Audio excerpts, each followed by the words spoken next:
ओम। अनात्मा क्या है? भगवान बुद्ध अनात्मा पर ही अधिकांश बोलते थे। चूंकि जो आत्मा नहीं है, जिसे हम पदार्थ, डार्क मैटर या भौतिक वस्तु कहते हैं, वो अनात्मा है। एक दृष्टांत से समझें। मान लीजिए समय है, टाइम, काल। उसके 3 आयाम है, प्रेजेंट, पास्ट, फ्यूचर। समय को 3 डायमेंशन में बांध दिया गया। जो अतीत है, बीता हुआ समय, उसको भूतकाल, वर्तमान काल और आगे जो आएगा भविष्य काल। एक क्षण में ये परिवर्तन होता है।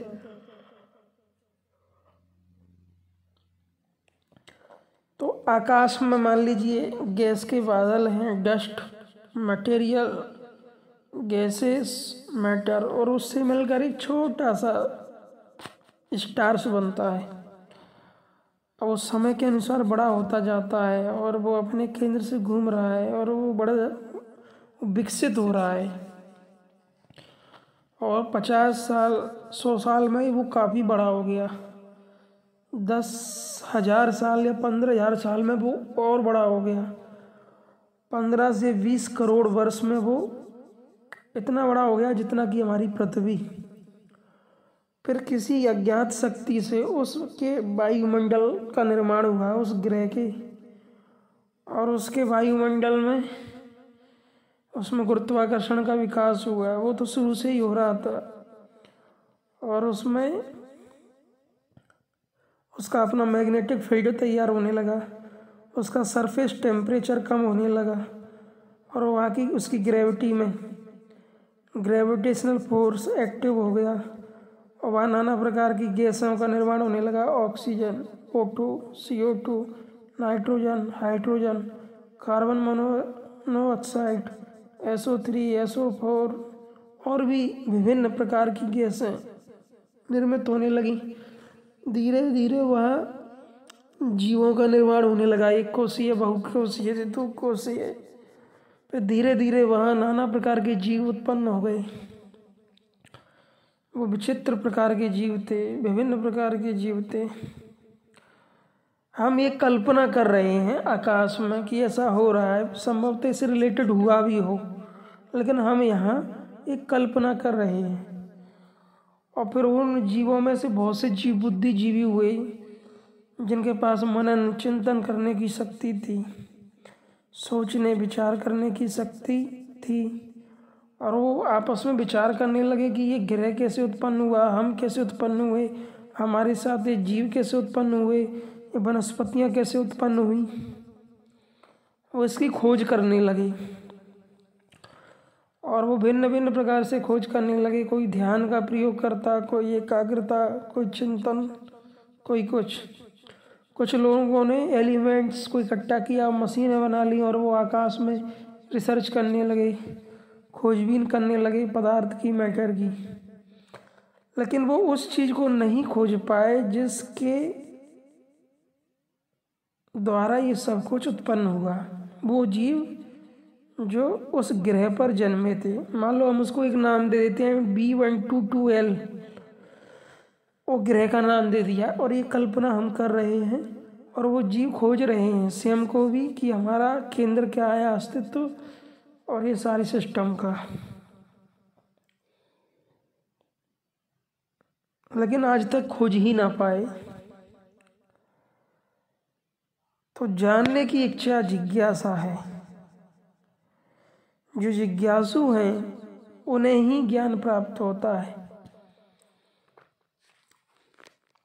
जैसे कृष्ण भगवान गीता में कहते हैं, आर्थ, अर्थार्थी, जिज्ञासु, ज्ञानी, 4 प्रकार के मेरे भक्त हैं, जिनमें जिज्ञासु श्रेष्ठ है, क्योंकि जिसमें जिज्ञासा ही नहीं है पूछने की, जानने की, सीखने की, वो कुछ नहीं जान सकता। तो वहाँ उस ग्रह पर एक मनुष्य ऐसा हुआ जिसने बहुत गहरा ध्यान किया और वो जान गया सत्य को। कहाँ से ये ग्रह का निर्माण हुआ, कैसे हुआ, किन कारणों से हुआ, सब जान गया। लेकिन जब तक वो लोगों को बताता उसकी डेथ हो गई, या वो और जीवों को बताता समझाता, उसकी मृत्यु हो गई। तो ये जानना कितना महत्वपूर्ण है या नहीं है।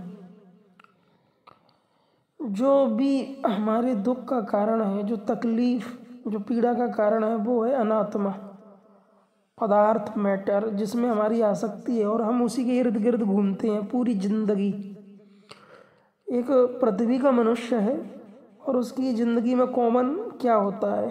शादी, जॉब, पैसा, सेक्स, भोग वासना, और साथ ही ट्रैवलिंग करना, घूमना फिरना, इधर उधर दौड़ना, अच्छी कार महंगी खरीद लेना, इधर उधर घूमना।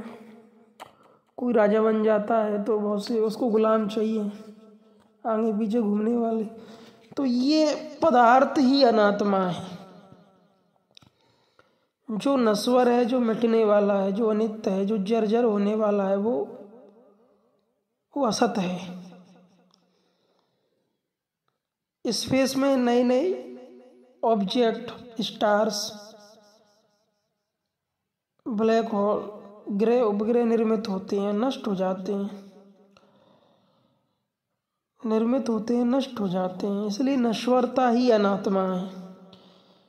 शरीर भी पृथ्वी पर जन्मते हैं, फिर नष्ट हो जाते हैं, फिर जन्मते हैं, फिर नष्ट हो जाते हैं, ये अनात्मा है। अब थोड़ा सा नष्ट हो जाना और परिवर्तन हो जाने में थोड़ा सा अंतर है। जैसे युवा अवस्था रूपांतरित हो गई वृद्धावस्था में, बचपन परिवर्तित हो गया युवावस्था में। तो उसी प्रकार से जन्म होता है मनुष्य का एक प्रक्रिया से, वो जीवन को जीता है और उसकी डेथ, मृत्यु हो जाती है। तो मृत्यु होने के बाद होता क्या है? जो उसके शरीर के तत्व थे वो मूल तत्वों में मिल गए, तो परिवर्तन हुआ ना। मूल तत्वों से तत्व निर्मित हुए और उनमें क्रिया हुई और फिर पुनः वो अपने तत्वों में मिल गए। बस इतनी ही लाइफ है, जीवन है।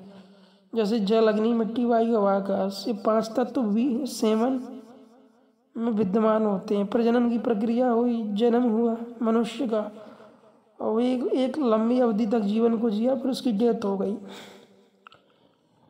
तो डेथ होने के बाद वो है तत्व पुनः मूल तत्व में जाके जा मिले। तो जहाँ नश्वरता है, परिवर्तन है, विनाश है, जहाँ जीवन का जीवंतता का नाश है, वहाँ अनात्मा शब्द प्रयोग होता है। जो आँख से आप देख रहे हो एक वृक्ष को, मान लीजिए आम का वृक्ष है, उसमें फूल लगे हैं, वो फूलों का नाश हो गया। कल आपको फल दिखे, 10 दिन बाद आपको बड़े फल दिखे, 1 महीने बाद आपको बड़े बड़े फल दिखे, फिर फल पक के गिर गए। तो क्रिया ही क्रिया हो रही है, और जहाँ जहाँ क्रिया होंगी वहाँ परिवर्तन होगा, और जहाँ परिवर्तन होगा वहाँ विनाश होगा, और जहाँ विनाश होगा वहाँ अनात्मा शब्द का प्रयोग होगा। तो सब कुछ अनात्मा है। सब कुछ जो अस्तित्व में है वो अनित्य है, अनात्मा है, नश्वर है, मिटने वाला है। और जो नश्वर नहीं है, जो मिटने वाला नहीं है, जो शाश्वत है, जो जन्मता मरता नहीं है, जो सुख दुख जिसमें नहीं है, जिसमें धर्म और अधर्म नहीं है, जिसमें पाप और पुण्य नहीं है, समय भी जिसमें नहीं है, बल्कि समय उसमें विद्यमान है, वो समय में नहीं। उसके लिए प्रयोग होने वाला शब्द है आत्मा या फिर परमात्मा। उसके बारे में कुछ कहा ही नहीं जा सकता, क्योंकि ना तो उसके बारे में भला कहा जा सकता, ना बुरा, ना उसकी स्तुति हो सकती, ना उसकी निंदा, क्योंकि वो निर्गुण है, उसमें गुण दोष नहीं, निराकार है, उसका कोई आकार नहीं, उसकी कोई मूर्ति नहीं, कोई प्रतिमा नहीं, और वो उसमें धर्म भी नहीं, अधर्म भी नहीं, पाप और पुण्य भी नहीं, और द्वैत नहीं, वो अद्वैत है। इसलिए उसके बारे में कुछ नहीं कहा जा सकता। जो कुछ नहीं कहा जा सकता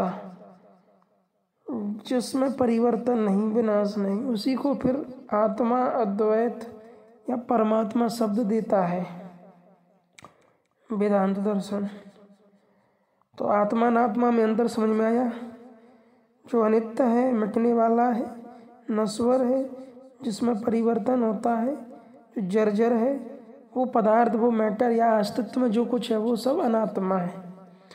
और जिसमें कुछ भी नहीं होता और जो सबसे परे और सबसे निर्लेप और सबसे अलग है वो आत्मा है, परमात्मा है।